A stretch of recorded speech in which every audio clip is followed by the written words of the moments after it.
Hello, welcome to the Gallimorphy, a new podcast about history. I'm Will, and with me is my co-host Nick. And over this series, we're going to be looking at some of the more overlooked stories throughout history. Hello, yes, thank you, Will. And together we're both going to be looking at the forgotten bits of history, or the bits of history you maybe just didn't learn too much about in school. And we're going to be doing this every couple of weeks, hopefully, with a new topic coming from this wonderful homemade studio that we've got going underneath this this carpet shop, which is just brilliant. Yes, so you might be wondering what the Gallimorphy means. It's an old-fashioned word, and it means basically a hodgepodge or a jumble. And we feel that represents well history. We like to think of history as a sort of a very ordered, structured thing. One thing comes after the other, but it's often not quite so simple. We're really passionate about history, the both of us. I studied history, and Will, well, you've just got a very large bookcase. Yeah, I've got lots of bookcases. Sometimes I watch the odd BBC documentary. Do you finish them? Sometimes. So today we'll be discussing probably one of the most significant British institutions of the past 100 years. If you haven't figured it out already, here's a clue.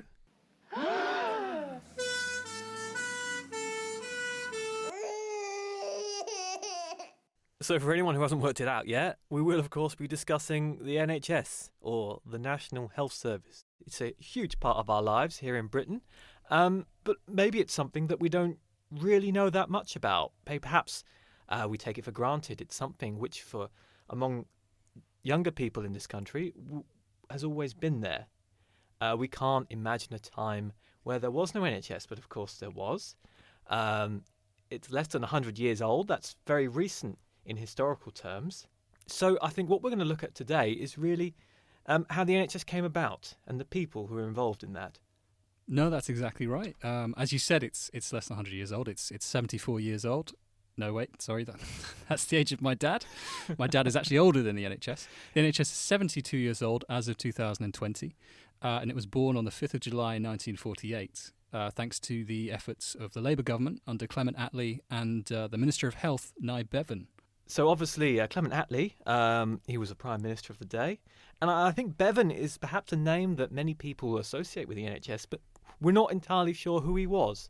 Now, obviously, the NHS was formed by more than the actions of one man, but he is such a sort of figurehead. Where did he come from? What was his background before he started pushing for a National Health Service? He came from a very humble background in Wales, and he endured quite a lot of poverty when he was growing up. But he was a Labour MP for many years, and he served in Parliament during the Second World War, and was often the voice of opposition to many of the Tories' policies, much to their annoyance. But basically, the thing you need to know about Nye Bevan in this context is he was the Minister of Health for Labour when they won their landslide election in 1945. He set up the NHS. He was tasked with that responsibility, and he was the person that opened the first NHS hospital in Manchester, which was the Park Hospital. And the very first patient was a young lady named Sylvia Diggory, who was just 13 years old. And she came in with a liver condition and was successfully treated. Oh, that's good. That's good. Under different circumstances, she could have also been the first malpractice suit. But luckily, we didn't go there. And just one other interesting fact about that is that, strangely, her grandson is, and hopefully still is, because this article was a few years old, but married the great-granddaughter of Clement Attlee, who, of course, was the Prime Minister of the Labour government. And they both met working in the NHS. And the NHS itself is a massive organisation. It's actually the 5th largest organisation in the world.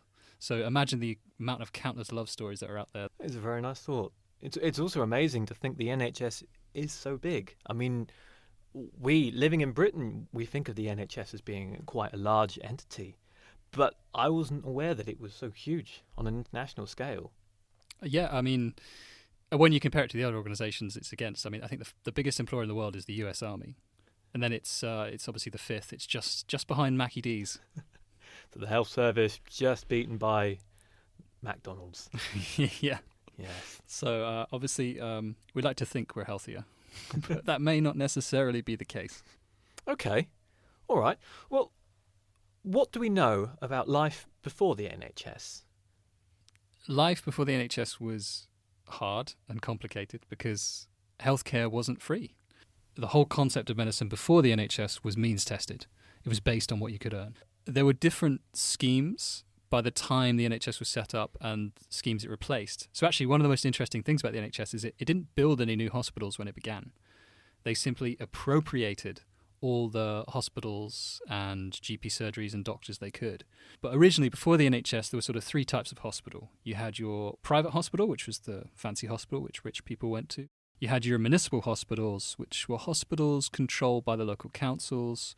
And then you had your charitable hospitals, which were sort of people volunteered to sort of give treatment to people too. And all of these hospitals were sort of pay-as-you-go, means-tested based treatment. It sounds like a gym membership. You pay more, you get to go to the fancy gym. You pay less, you go to the local leisure centre. Well, in many cases, you don't go to a gym, you just jog. If you can't afford it, which is essentially what a lot of people were doing. I mean, that's one of the interesting things. When the NHS formed, it kind of put a lot of the old wise women out of business. Like, you know, when you were young, maybe your grandmother, like if you broke your leg, just put this weird lavender ointment on it and it'll grow back normally. They kind of got put out of business because people could actually see real doctors. So was it quite common for perhaps medical procedures which would today be performed in a hospital to be performed in the home back then by somebody who was just a bit keen but maybe didn't have all the qualifications? It might have happened. People wouldn't know actual surgical techniques. But one of the most common things people performed was obviously births. Pretty interesting. So the NHS, it wasn't created in a void. There were many little steps leading up to it. You mentioned the sort of the different tiers of treatment depending on what you could afford. What was the quality of care? Did that vary between them? Was it standardised across the spectrum? Or was it a case of you got what you paid for? If you paid top money, you got the best doctors. Basically, yeah. You certainly got a better level of care and better supplies, better treatment, better means of service. And this was an issue that came about when the NHS absorbed all those hospitals in when it was set up, was that you still sort of had differing levels of service, and they tried to balance this out, which upset a lot of the hospitals, particularly London hospitals, who had a sort of a better level of care. And in fact, one of the main opponents to the NHS was the medical associations, and the doctors didn't want to be government employees. One member of the BMA, which is the British Medical Association, compared the National Health Service to something the Nazis would do. And, so there was a lot of opposition. And in fact, many of the GPs, this was an issue that Nye Bevan encountered, many of the GPs just simply refused, and he had to cut a deal whereby they could keep their private practices, but they'd be contracted to the NHS. So even on day one, a compromise had to be made with the doctors. It wasn't just a case of the government sweeps in and says, right, this is what we're doing now. They were actually able to work with the doctors and the existing hospitals. You mentioned that the BMA were initially resistant to the formation of the NHS, but the reports seem to say that a lot of the public were very much for it. What was the situation like during the formation? Was there a lot of resistance to it, or were we generally it was quite easy to pass it? The crucible of war, as a lot of things, sort of propelled it forward into the public idea. You had a lot of people working together. Healthcare was a major issue. People wanted it, but obviously the doctors didn't want it, and the Conservatives didn't want it because they considered it to be a form of national takeover, but also because it was going to be expensive. They voted 21 times against bills brought forward after the war to set up the NHS. And after the Labour government was voted out, after their term came to an end, they tried to tinker with the NHS but found resistance from the public because the public really wanted it. And basically, ever since the NHS was established, from 1948 right up until today, there's kind of been a tug of war between Labour and the Tories, who will come in and they will change something and the other side won't like it. I think that tug of war, it's one of those things, isn't it? It seems to go beyond just the health service. I think when you get one government in after another, there's always a certain amount of trying to undo what the last guys did. But obviously the NHS was formed despite the resistance, and it has persevered for over 70 years now. Quite a groundbreaking achievement. quite, a major thing, especially in Britain. But had anything similar to this existed before then? So the NHS was technically the first national health service. There are many different sort of countries who have schemes or practices that equate to the state providing healthcare. So I think one of the first ones was a national insurance scheme that was set up in Germany in 1884 by the guy who unified Germany, Otto von Bismarck. Oh, yeah, the guy with the moustache and the pointy hat, right? Well, I don't know. Did he have a pointy hat? I don't know. He had a moustache. Britain sort of followed suit in 1911 with their own National Insurance Act, but it was all about giving labourers and low-paid workers access to see doctors. So it was more geared towards the working population rather than everyone's general health care. That in Britain, that was expanded in the 30s to include half of the adult population, but still, that's only half of the population. And then, really, the war changed a lot of things. We haven't mentioned it yet, but the Beveridge Report, which I'm sure most people will have heard of, really sort of helped set in motion the idea of national health care as well. Basically, it was commissioned by the government to look at how they could improve social services, and he recommended a system of social security where sort of everyone pays into a national insurance fund and they get the treatment they need. But largely the NHS is funded directly by taxation rather than national insurance. But he wanted to slay the five giants of, want, disease, ignorance and squalor.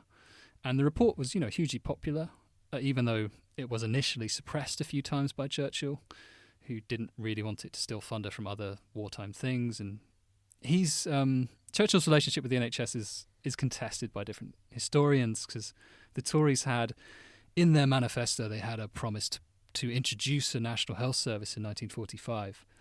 But of course the details are a bit few and far between. And I think a few people actually doubt they would have actually gone as far as Labour. Yeah, interestingly, apparently they found a copy of the Beveridge Report in Hitler's bunker. And the notes suggest he was quite approving of it. Yeah, I mean, I think that's a story from the National Archives. But the sort of story goes that the Nazi executive summary noted it was superior to all current German social insurance policies. So that sounds like a glowing review. It doesn't really help the accusation from the BMA, who compared it to a National Socialist policy. But yeah. But obviously, it was the Beveridge Report suggested something which was not what the NHS became. It wasn't a national insurance scheme in the same way. It was simply giving that chance for people to walk in and just get healthcare. So the Beveridge Report wasn't setting the blueprint for the NHS, but it was influential in its formation. Exactly, yeah. Okay, so we've mentioned the big players who were instrumental in the formation of the NHS, and we've discussed the doctors who were initially quite resistant to the idea. But what did the patients think about it, having come from the previous system of the charitable and the pay at the point of service healthcare? How did they feel transitioning to this new system? They absolutely loved it, and thanks to the Mass Observation Archive, which sounds a bit ominous, but was actually a sort of people's history. It was set up just before the war in 1937. It was actually really instrumental in helping gather opinion during wartime as well. There's lots of different respondents who talked about the NHS and their opinions towards it, and saying how it basically changed their lives. So before the NHS was introduced, one respondent had said that they were very happy to pay a weekly contribution to cover everything, because doctors' bills were dreaded. And they said that during long illness, it could really cripple their family because no one's working. And so when the health scheme came along, they said they were wholeheartedly in favour of it. And then there was another person who said that, because obviously dentistry, when the NHS was formed, was actually free. Nowadays, we obviously pay a small charge, but it's still only a small charge compared to what we might actually pay if we lived in, say, America. Strangely enough, that dentistry charge went out quite quickly. That was one of the first things the Tories got rid of, was free dentistry. But when the dentistry was free under the NHS, when it came in, one respondent says, "I can well remember desperately saving every penny of pocket money to pay my dentist bills and basically forfeiting the need to buy a winter coat." So the bugbear of bills has been eliminated by the NHS. I think that goes to show the impact. So this was a person who had to choose between keeping warm in the winter or having teeth. And I think that's the choice that we have to remember about the NHS today, is that it really does make a huge difference in people's lives. I think also when it comes to dentistry, while it is no longer free, it is subsidised. And it means that people do not have to suffer in pain. While they do have to pay a certain amount, it is nowhere near what you would pay to have that done privately. So when the NHS was introduced in the 1940s, it was hugely popular with the public. There was some resistance, but it was overcame. 70 years on, I think you can say that the NHS has achieved its goal. And I think 70 years on, it is still providing an effective health service to the nation. People are perhaps a little more critical of the system these days. Their expectation seems to be higher than they were in the 1940s. I don't know if perhaps that's because we take for granted something which has always been there, at least from our perspective. But I still feel, looking at the opinions, that there is no appetite to replace it with anything else right now. There are many nations around the world now that have national healthcare, subsidised healthcare, and they do it well. And the NHS has always kind of been a benchmark. It's kind of simultaneously one of those very, very, very efficient organisations, but also very, very inefficient. It's that sort of dichotomy that runs through it. But yeah, I think if it were to go, it would be absolutely devastating. It would be terrible. If you suddenly had to pay even £5 just to go see your GP, the amount of people that would put off going to their GP. I mean, I know people that don't go to the dentist because they have to pay £25 to go to the dentist to get their teeth seen. So they go years without going, and then only really go when trouble develops that could have been stopped. I don't think anyone could ever get rid of it. It's just too popular. Even the doctors who opposed it, I think within a year, over 95% of doctors joined the NHS despite initially being opposed to it. So it took some time, but it quickly became an embedded idea. And I don't think that's ever going to change. I think you only need to look at the public's response during the COVID pandemic to the NHS, obviously under a huge amount of strain, but there was so much support for it. There were so many signs hung in people's windows, people standing outside their houses and applauding. I think it's part of British life now. I don't think you could get rid of it if you wanted to. Exactly, yeah.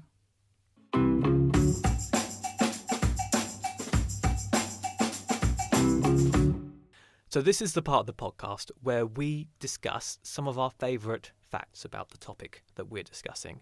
So obviously we've peppered facts throughout the podcast so far, but these are ones which really caught our eye that we thought were really worth highlighting. So, Nick, what has interested you about this topic? It's the NHS logo. So I've always grown up with the NHS, but the logo we now know as the NHS logo, called the Blue Lozenge, was ordered for use by the sort of a now defunct NHS management organisation in 1990, but it wasn't introduced until 1999. Huh. It's Blue Pantone 300. The letters have to be 2.4 times as wide as they are high, and they have to be Frutiger bold, italic white font. It's a really powerful logo, and it's so ubiquitous. And for me, that it just beggars belief that it's such a new invention in many ways. You know. Yeah, I'd say like you. I mean, this is probably showing my age a bit, but that blue logo is all I've known of the NHS. So how did the NHS market itself before then? Was there a standardised logo that preceded it? Before the 99 rebrand, there were over 600 logos because the NHS had a bunch of different organisations all working within it, sort of all competing in a weird way as well. But yeah, in 99, that went out the window and these strict rules came in for the rebrand. Although technically there are 4 NHS logos. So the one we recognise today, probably unfairly, is the England one. There are actually 4 logos: one for Scotland, Wales, Northern Ireland, and England. Yeah, that's a pretty interesting fact.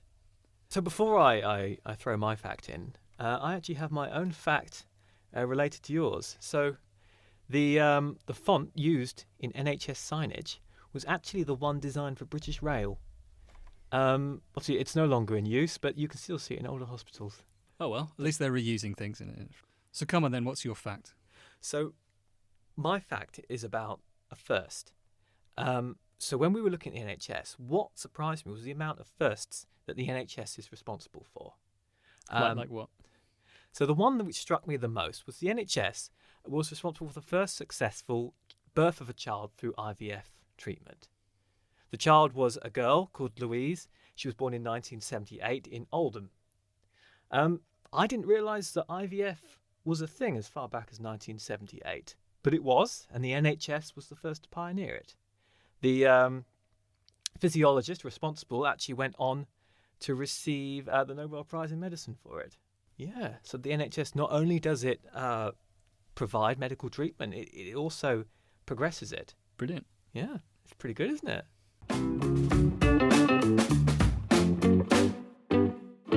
Now we're going to look at some of the myths around the NHS, because every historical topic has myths around them that people believe and that, obviously they're just not true.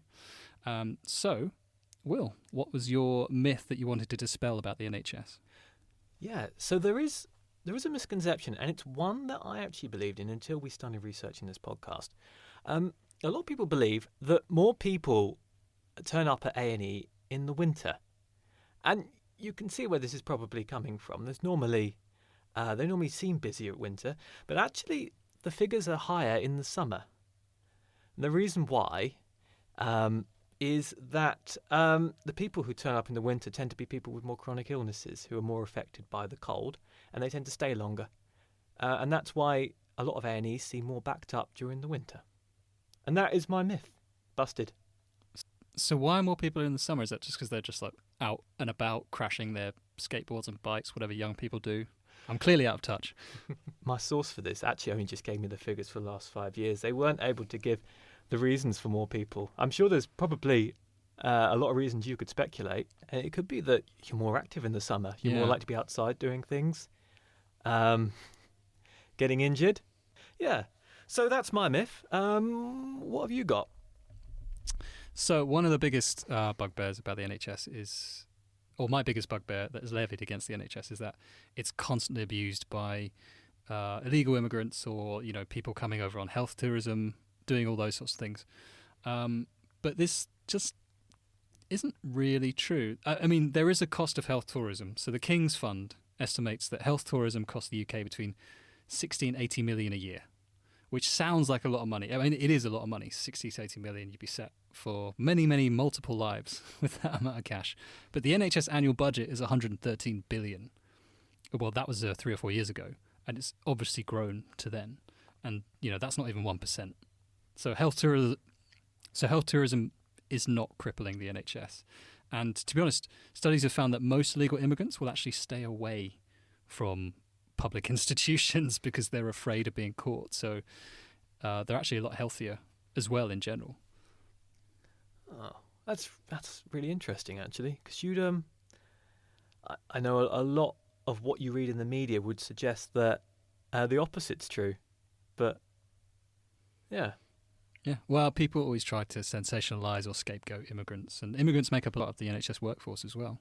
I don't know how many times I've been to the NHS and seen how diverse and multicultural it is, and doctors and nurses and from all over, from different countries across the world, and it's really nice to see that in a workplace.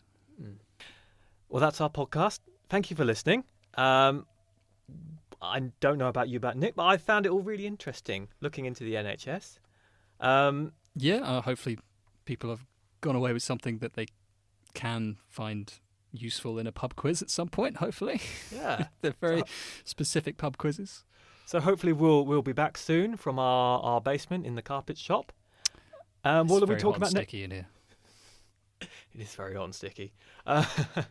Next time, as we continue our meander through history, we'll be going from medicine to mutiny and nurses to nooses as we discuss Barbary pirates. In the meantime, please subscribe and let us know what you think at thegallimorphy.show. The Gallimorphy is also available at all good podcast apps and even some of the bad ones. But with that, thanks for listening, and we'll see you soon for another jumbled hodgepodge delve into history. Yeah, catch you around hopefully.